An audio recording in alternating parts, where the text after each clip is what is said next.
Hello, this is Steve Allen with Connect Home Loans. For today's video blog, I want to talk about some news and rumors that are out there in the marketplace that could affect all of us. And some of it positive, and like all things in life, some of it not so much. One of the things that's changing as of October 1st, and we've all heard about this to some degree or another, we expect to see a reduction in the loan limit for what's called the agency jumbo product.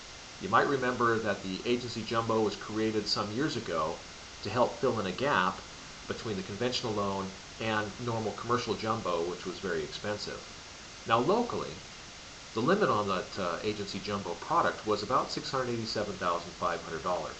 What we've heard and what's been somewhat published to date is that it's going to go down to about $561,200. That's not absolutely guaranteed, but that's what we see on everything that we can get our hands on out there.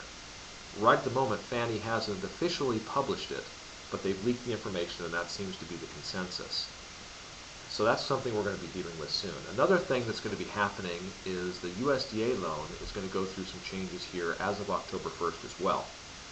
What they've done is that in the past, the USDA loan had an upfront guarantee fee that was, just like FHA, folded into the loan balance when the loan is made. And that was about 3.5%. What they're going to do is they're going to reduce that. They're going to take that down to 2%. Now on the face of that, that seems to be pretty helpful. But what they're going to do is they're going to be including a monthly mortgage insurance, where that wasn't part of it before. One of the nice things about USDA was that you got 100% financing with no mortgage insurance. So now we're going to have that. It's a 0.3 is the factor against the loan balance. They call it an annual fee, but the reality is it's going to be charged pretty much every month. So just like MI on an FHA loan, we're going to start seeing that come into play after October 1. It's much lower than FHA. It's still more competitive than FHA in that regard. But the bad thing is that it's not going to go away. It's for the life of the loan.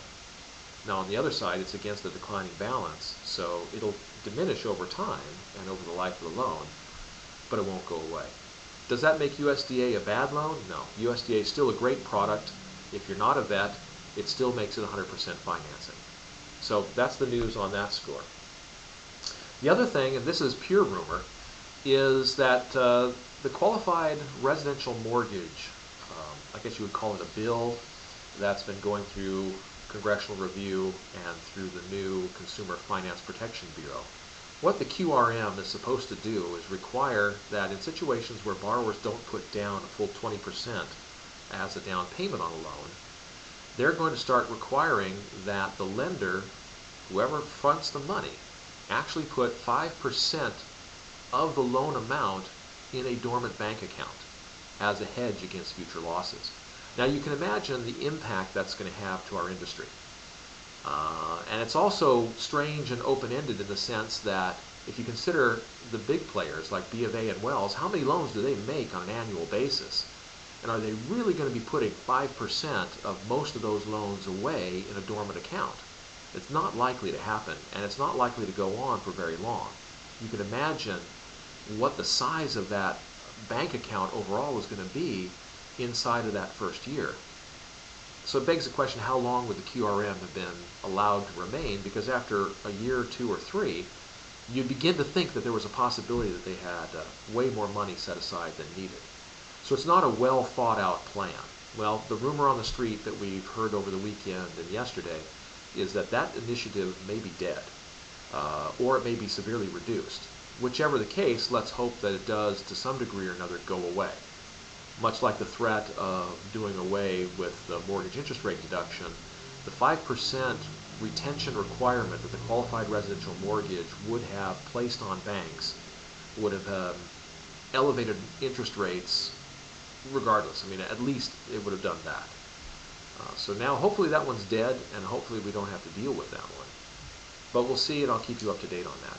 The last item I want to touch on is Fannie Mae has just recently announced a change in refinancing and the seasoning of refinancing for people who paid cash to buy the house. Up to this point in time, Fannie has basically said you buy a house, you can't refinance it until about 6 months have passed. That's what the seasoning requirement has been. Well, now they've modified that to say if the person bought the house with cash, there's no mortgage outstanding from the purchase of the loan, then they can refinance it basically any time.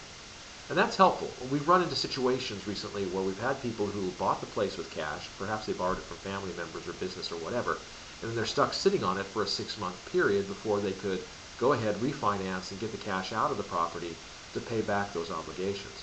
Well, now it looks like under certain circumstances we'll be able to do that. So that's it for now. This is Steve Allen with Connect Home Loans, your home loan connection. Take care, and I'll talk to you soon. Bye-bye.